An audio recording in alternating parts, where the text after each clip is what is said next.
are you living in? Amen. And that would be, our preach verse would be verse number 17. Amen. And you may be seated. Whose house are you living in? And next Sunday, unless the Lord comes back for us, we're going to talk about a messenger that did not have this message. So if y'all know any preachers, y'all can ask them to come next Sunday.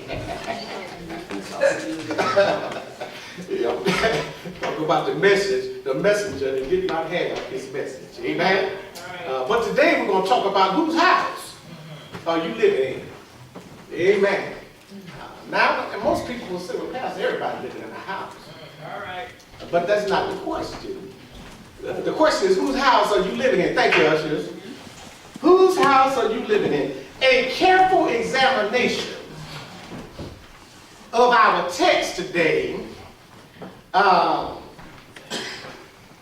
and of my life and your life, a careful examination,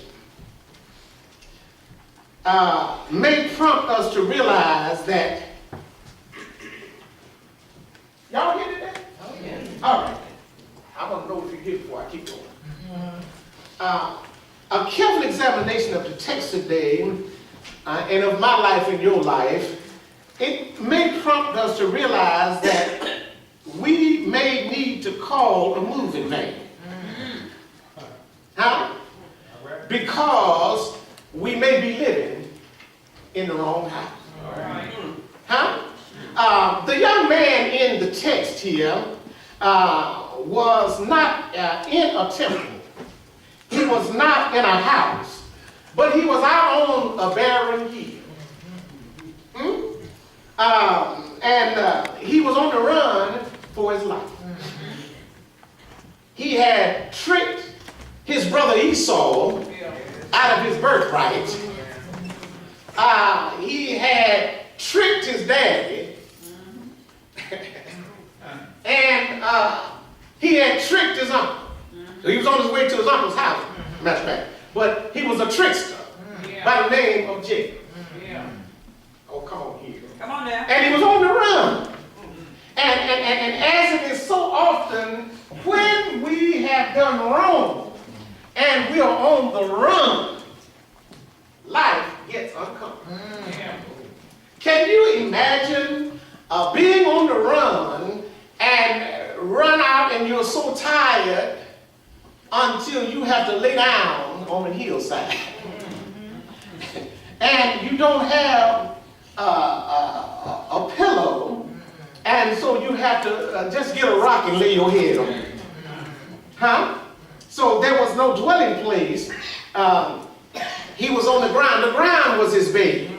Amen. And if you look a little deeper in the text, you will find that the stars was his nightstand. He didn't have a nightlight in the bedroom, but the stars were his nightlight. Amen. And the stone was his pillow, and he didn't even have a tent. Amen. To live in. Amen. That he could feel like he was all right. Amen. And so, but he could declare, all he could declare was that even in that condition, that it was the house of God. Can you imagine just being out on the ground, looking up in the sky, with your head laying on a pillow and say, this is God's house. All right. And so it was a place of divine presence. Amen. And so our text is the story of Jacob after he had tricked his father, tricked his brother, amen, and had been sent away to live with his uncle Laban. Amen. He was in Canaan, but he had to leave Canaan. But while he was gone, the Lord continued to be with him.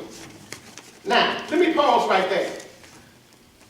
You can become estranged from people. You can be on the run. Things can happen in your life. But God will still be with you. Huh? If you would just turn to him, if you would just but acknowledge. Now, at this point, Jacob was not saved. I want you to know that. His his father was saved, Isaac. Huh? His grandfather, Abraham, was saved, but he wasn't saved yet. You know, Abraham, Isaac, and Jacob. I'll put it together for you, amen? But this young man was not saved. He was on the run, amen?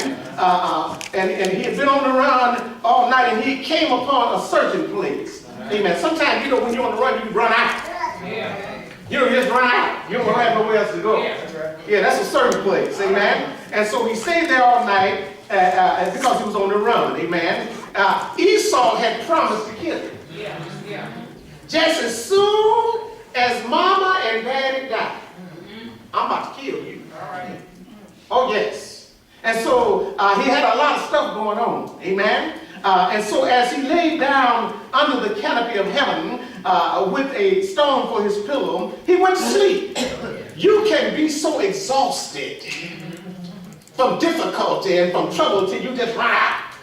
A whole lot of criminals are caught while they've been on the run because they get tired, they have nowhere else to go, and they just fall out.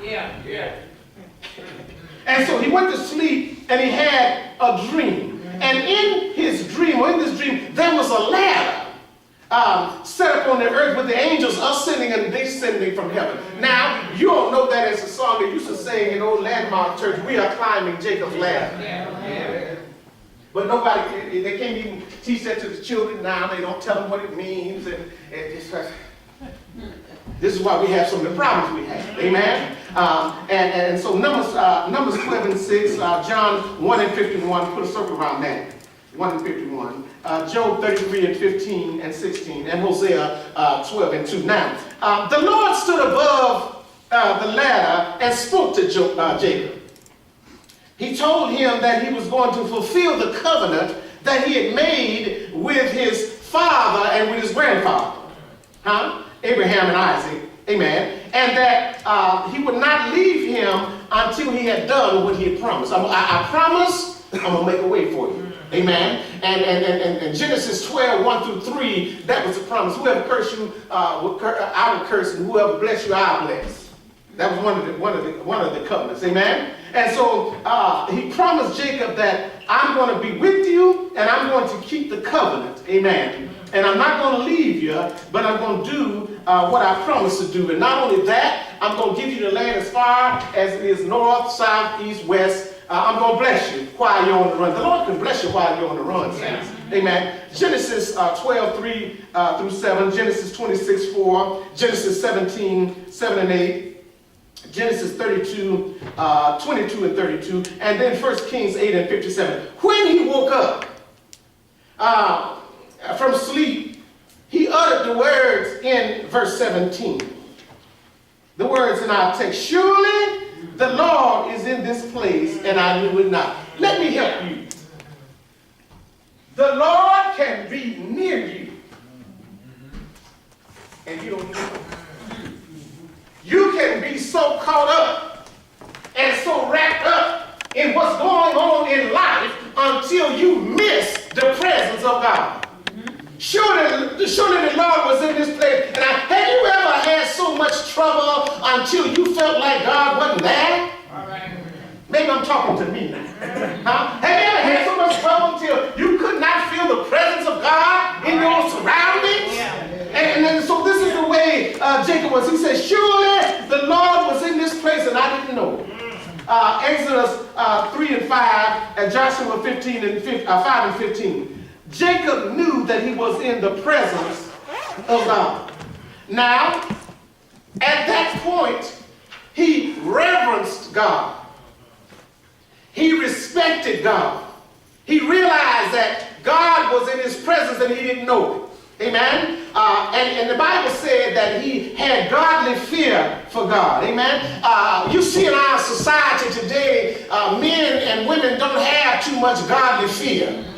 As a matter of fact, most folks are shaking their fists at God. All right. But Jacob had godly fear, and he said, how dreadful or how awesome is this place?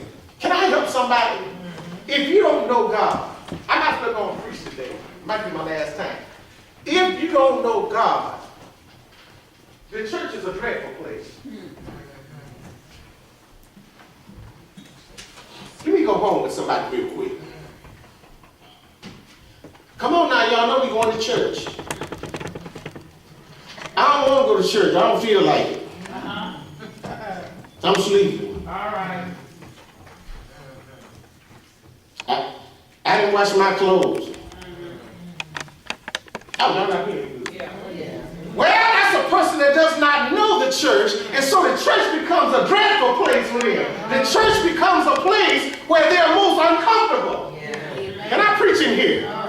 That's because they don't know what the church is. And so the church becomes a very uncomfortable place for them. But if you've been born again, the church ought to be a comfortable place for you. Huh? And so Jacob, because he did not fully know God and he had not fully surrendered his life, he said, this is a dreadful place. Oh yes, this is an awesome place right here. I'm scared of this place. And that's the thing that parents have to deal with today to get their children to come to church. Huh? As a matter of fact, many churches, they've gone to making sure that the children have some games to play. You don't hear me. Huh? They've begun to make sure that they have children's church over there. Huh? And they can go play while the service is going on. They won't bother you. Let me tell you something. They're going to bother you after a while. Amen. No, they need to be in the service of the Lord. Amen. So that they know early what the church is and what the church is not. Amen. And so he said, how dreadful is this place? But this is none other than the house of God and the gate of heaven. He knew he was somewhere different. Today the church is not sacred. It's not holy. Amen. We don't reverence the church. Come on in here. And so you'll find that in, I need you to circle 1 Timothy 3 and 14. Read that this week. Amen. And Psalms 5 and 7. The church or the house of God is always a dreadful place for sinners. It stays dreadful until you meet Jesus, until you surrender your life to him. Then it stops being dreadful. Then you realize that you have a need for the church. You have a need for fellowship of your brothers and sisters. You can go to church and be weak and get strong. Can I preach in here? And so for the sinner or the unsaved, it is a dreadful place. Amen. In Jacob's reverence and acknowledgement of God, he realized that God was present in his current location. So he calls it the house of God. He also realizes that the gate of heaven is the entrance to the divine city called heaven. Heaven got a gate. And the ladder that Jacob saw was none other than Jesus Christ. Don't you know you need a ladder to get to heaven? They tried to build their way in the Tower of Babel and it didn't work because they didn't have a ladder. Let me leave y'all alone. They had a whole lot of other foolish stuff, but they didn't have a ladder. Amen, somebody. And that's why God confounded their speech. Amen. And sent them into derision because they didn't have a ladder. And the ladder is Jesus. Amen. And so Jesus lets us know that he is the way, the truth, and the life. Jesus is the door to heaven. If you're going to get to heaven, you got to go through the door. You don't hear what I'm trying to tell you. Not only do you have everybody got to go through the door.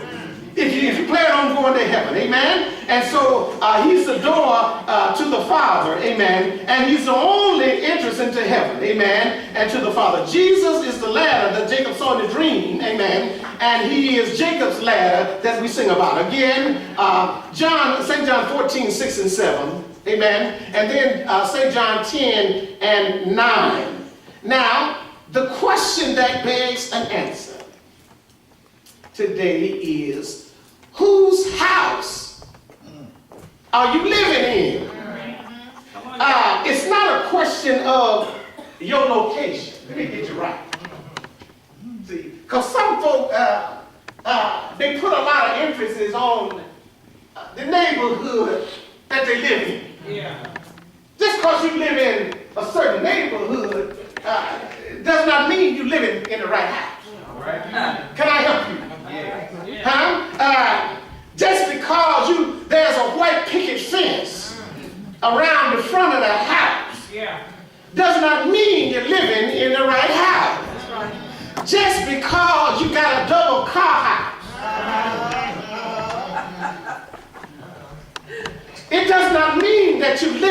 in the right house. All right. Now, if your house is brick with Italian marble, that still does not mean that you're living in the right house. All right. I'm going to leave you alone in a minute. But I'm going to talk about 3 houses. I'm going to get out of the way. All right. Now, the first house that many people live in and they just love is an old house. Just can't get away from it. This house was handed down from generation to generation. People who live in an old house. An old house is a house of yesteryear. The old house is a house with old memories that you can't share. An old house is a house that keeps you so that you can't move into the 21st century. You stay stuck somewhere because you're in an old house. And not only that, but you're in the wrong house. Not only that, this is, an old house is a house of the past. It may be that these houses are filled with life's greatest joy and life's greatest sorrow. Yeah. Old house, I just can't leave the house. Yeah. There's so many memories. Well, come on, what don't you want? Nah, I don't want to stay in this old house. I don't want to move. You're in an old house and you're in the wrong house. Now, what is missing when we insist on living in old houses is that we are shut out of and we miss the joy of day-to-day living. That's what happens when we refuse to move. When you refuse to move, you miss the joy of the Lord, which is your salvation. Y'all don't hear me yet. When you don't want to move, you miss what God has in store for you because you're living in the past. Can I preach in here? I ain't after nobody. I'm just saying what I'm saying. I'm going to deal with all of the houses. So the question is, whose house are you living in? Not only that, but there are some folks who live in new houses. Oh my. A new house. Look, we're having a housewarming next Tuesday. Want you to come see my this and see my that. Because I'm in a new house. People who live in a new house, and they believe that a new house has nothing to do with the old house. Yeah. I had to move. Lord, bless me now. I'm in a new house. I don't care what happened to that old house. Let me tell you something. You have to experience the old house experience before you can experience the new house experience. That's right. That's right. And so they don't want to have anything to do with the old house. When you live in a new house, you don't want to have nothing to do with the past. Yeah. You know, some folks get brand new when they. Y'all know some folks that get brand new. You be in a new house, you think it's brand new. Matter of fact, at the old house, hey, you know what y'all say down here? Come on in the house. Just come on in the house, wrap back, enjoy everything. When they get to the new house, then you got to take a few shoes off right there. Then they got a whole bunch of little socks right over here. You got to put them on your feet. This is some foolishness. Because I don't want you to mess up my new this. Okay. And so, the real new house is the result of what we once experienced in old house. I want you to catch that. The real experience of the new house is what you once experienced in the old house. The old house helped to define the need for a new house. Are you hearing me, please?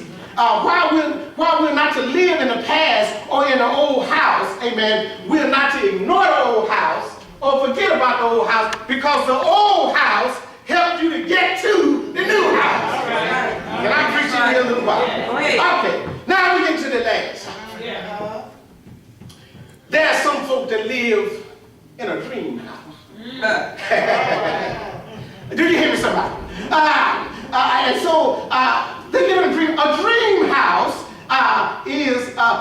like an air castle.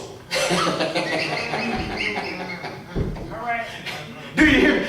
A dream house, amen. It's made of beautiful things, amen, that we would like to do, amen, and that we would like to have, amen, or that we intend to do. That's a dream house. You don't never get to do nothing in a dream house. It's an air castle. Yeah, you know, I look at TV and I look at all these houses, and you know, if I hit the lottery, the first thing I would do, I would find me a dream house. Yeah. Okay. The dream house is the house that I dream of having. The dream house is the things I dream about doing but never do. Right. The dream house is the things that I woulda, coulda, shoulda, but I never did. That's a dream house, amen. The dream house represents what we would like to do and what we would like to be and where we wish we were and what we hope to accomplish but never accomplished it. We're just dreaming. Amen. The problem with a dream house is that, first of all, it has to be built. Because it's just a dream. But it's got to be built. Amen. And so a dream house is not to be lived in. Amen. A dream house is merely composed of ideas. Amen. People who live in dream houses are wasting their time with idle wishing and dreaming instead of doing. They just in a dream house. You ever see folks just walk around in a dream? Every time you see them, they're in a dream. They never materialize anything. They just have big dreams and nothing happens. Now, nothing wrong with having a big dream, but you ought to bring some stuff to fruition. I'm going to leave you alone here. But there is another house. And so my question is, whose house are you living in? Are you still living in an old house? Are you still, did you just move into a new house? And are you waiting to move into the dream house? Well, shame on you if you're waiting to move into the dream house. Because the dream house has to be built. And if you're not building a dream house, it's nothing more than a dream. And every dream has to be brought into subjection. Every dream at some point has to be manifested. Every dream house somehow has to be what they call in real estate. It has to be real estate. It has to be something that you can walk out and touch, that you can feel. It has to have some steps that you can go up and come down. But I want to talk about this last house. This last house is the reason that Jesus left heaven. And you remember Jesus saying, let not your heart trouble. You believe in God, believe also in me. In my Father's house are many mansions. If it was not so, I would have told you. But I'm going away to prepare a place for you, that where I am, that you would be also. I got to leave you alone here, but I want to tell you that it is because of Jesus that we can live in the right house. I got to leave you alone here. I heard the songwriter say, there is a leak in this whole building. You're hearing this old building just keep on leaning because there is a leak in this old building.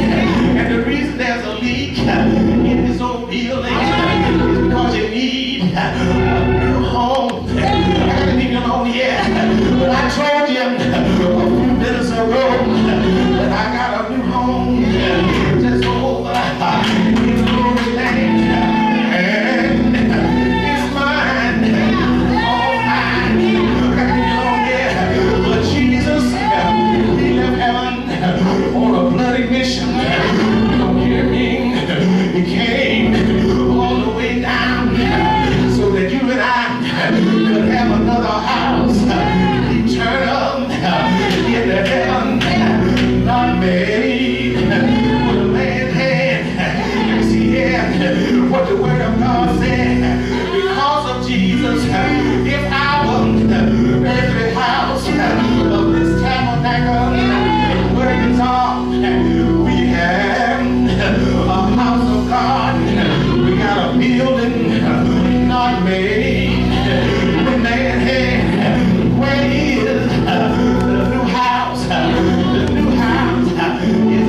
living in your dream house, I stop by to tell you that you're still living in the wrong house. And I need to tell somebody why you're going through here, why you're going in, and why you're coming out. I want to tell somebody that all you doing is just paying rent. I'm not leave you alone here, but you're just paying rent. Because by and after a while, the Lord is going to call your name. The Lord is going to call your number. By and after a while, you're going to have to move. You're going to get me. You're going to have to move. You're going to have to move. I start by to tell you that you don't have to know U-Haul. You don't have to have a van line come and move your stuff. I start by to tell you that after a while that you're going to have to move. You're going to have to spend eternity somewhere. Where you spend eternity, you got to understand that I need to live in the right house. I started a long time ago to build my house. I'm going to leave you alone here. When I start building my house, I reach back and I got a little love put in my house. When I start building my house, I reach back, I got a little faith put in my house. When I reach back and building my house, I start praying. I put a little prayer in my house. I'm leaving alone here because I wanted to live in the right house. I want to live in the house that Jesus went and prepared for me. In case you don't know, but if I'm a hill called Calvary, that Jesus bled, somebody that he died, they took him down, and they put him in Joseph new tomb 3 days and 3 nights. And on the 3rd day, according to the scripture, do you know he rose? Do you know he rose? Is there anybody in this house that know Jesus rose? I know he rose, and the reason that I know he rose one Sunday morning. I wouldn't bother nobody. One Sunday morning, he rose all down in my heart. That's how I know he rose. And when he rose, he gave me a new walk all down in my heart. I know he rose. I didn't have to ask nobody. I just know he rose. He rose and put a song down in my heart. I know he rose. He rose. He took hate out of my heart and put love all down in my heart. I know he rose. I know he rose. Every once in a while, I take off running. Nobody chasing me. I know he rose. Every once in a while, I have to cry sometimes because I know he rose. I have to get on here. All I want to tell you is, I know that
blow your house down. That's right. Huh? Don't let the thunder roll. Yeah. Don't let the lightning flash. Yeah. Tear your house all to pieces. Yeah. Oh, yeah. And then you got to know where to go. Because you've been living in the wrong house. Don't you know if the world puts you out, the Lord will take you in. But you got to be living in the right house. Yeah. Amen. We pulling teeth trying to get folks to come to church. Hmm? You stuck in your old house. Had a lady tell me she would come to church, can't stay, Pastor, I can't stay long. Left a pot on at the house. Let me tell you something. Your house about to burn down. If you that crazy to put a pot on and come to church, you wouldn't come to church. You was coming through church. Huh? We got a whole lot of folks like that now, they just come through church. Don't have a home. You living somewhere, but you don't have a home.